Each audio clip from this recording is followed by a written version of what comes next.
Hey guys, so I wanted to sit down and kind of give you an update on what happened this last cycle, which was my first cycle on Femera or letrozole. I'm just going to call it Femera instead of going back and forth with that. But so we started trying June-ish when my daughter turned 1, but wasn't really trying. And then July, I found out that I was going to be having surgery in August, so I didn't really want to be pregnant my July-August cycle, but still, you know, we didn't prevent anything. And then the week I had my surgery was actually the week I was ovulating for that August cycle. And then my very first cycle after that, we started the Femera, which was my last cycle.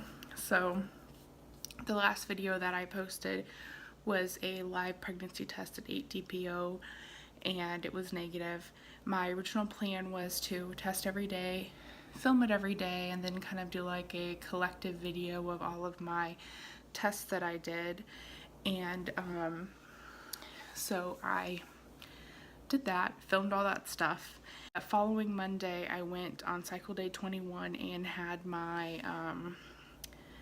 progesterone levels had my blood drawn, and the next afternoon I got a phone call from my OB's nurse saying that typically on a normal cycle without any medication, no Clomid, no Femera or anything, they want to see a progesterone level on cycle day 21 at a 15 or higher. And when you are medicated, they actually like to see it a little bit higher than that. So my level was like an 8.4. So she said there is like probably zero chance that I ovulated unless I am just now getting to that point in my cycle. If I had like really, really long cycles or something, but I don't. My cycles have actually been about 23 to 25 days long. So yeah.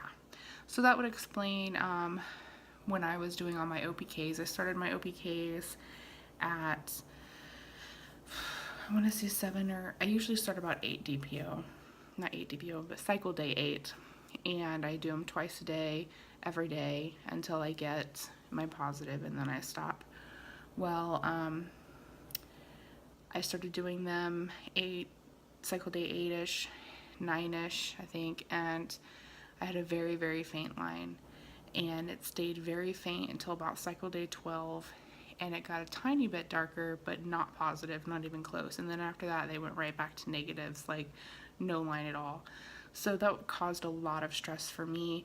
I didn't know if the letrozole or Femera was causing me to ovulate really late, and I stopped taking them too soon, and I was gonna miss it, or if for some odd reason I ovulated super early, or if, you know, so I just started Googling things like, does Femera throw off your ovulation? Does Femera cause false positives or negatives on LH tests? And I couldn't find anything really, and now I know why I wasn't getting anything on my test, because I like didn't even come close to ovulating.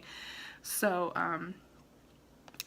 a little hiccup in that cycle that I didn't find out about until after this cycle started was I was given the prescription, and they were 2.5 milligram tablets, and I had just seen, you know, I thought I was supposed to take 1 a day. So comes to find out I was supposed to be taking 2 a day. The instructions on the prescription bottle weren't very clear, and I just kind of thinking, you know, oh, I know it all or whatever, this is what I'm supposed to do, yada yada. Yeah, so I only actually took half a dose of what I was supposed to take. I took 2.5 milligrams from cycle day 3 through 8, and I was supposed to be taking 5 milligrams. So today I am cycle 8 on my second cycle with the Femera, and which means that I just took my last dose of it, and then tomorrow I'll start doing my OPKs and going from there. I guess as far as like symptoms for the Femera, I really didn't have many. I mean, most of the symptoms that people complain about are period symptoms or PMS symptoms. So I mean, I couldn't tell whether it was because, you know, I was on my period or if it was the letrozole. I always have hot flashes and tender breasts and headaches and all of those things, so I really didn't notice any difference this time or last time taking it. So that's nice, because I had a lot of side effects when I was taking the Clomid. It made me miserable and moody and crazy, so I'm happy about that aspect. And what else? Last cycle, the reason I took that pregnancy test so early was because about 4 or 5 DPO, I started cramping very heavily. Like, I never cramp mid-cycle. I sometimes don't even cramp when I have my period. So for me to just all of a sudden, you know, a couple of days after ovulation, or what I thought was ovulation, for me to just have such heavy, very uncomfortable cramps, I thought maybe that was a good sign of like implantation, but I'm wondering if maybe that's just a sign of the Femera. So I'll keep my, you know, my eye out for it this cycle and kind of let you guys know as I'm testing and updating whether or not the heavy cramps mid-cycle is something that's normal with the Femera for me or not. So, all right, well, I will be starting my ovulation testing tomorrow, like I said before, and I've gotten I ordered this off of Amazon, and it's like a little fertility kit. It comes with 50 ovulation tests and 20 pregnancy tests, and as you might be able to see here, the HCG, it tests at 10 MIU. So these are like the most sensitive pregnancy tests that I've ever used. So they're more sensitive than the first response and more sensitive than the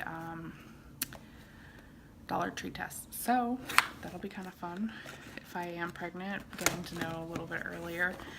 I'm planning on doing kind of a review of it, what I think about the ovulation test, what I think about the pregnancy test, and then obviously you'll know by the end of my cycle how it kind of goes.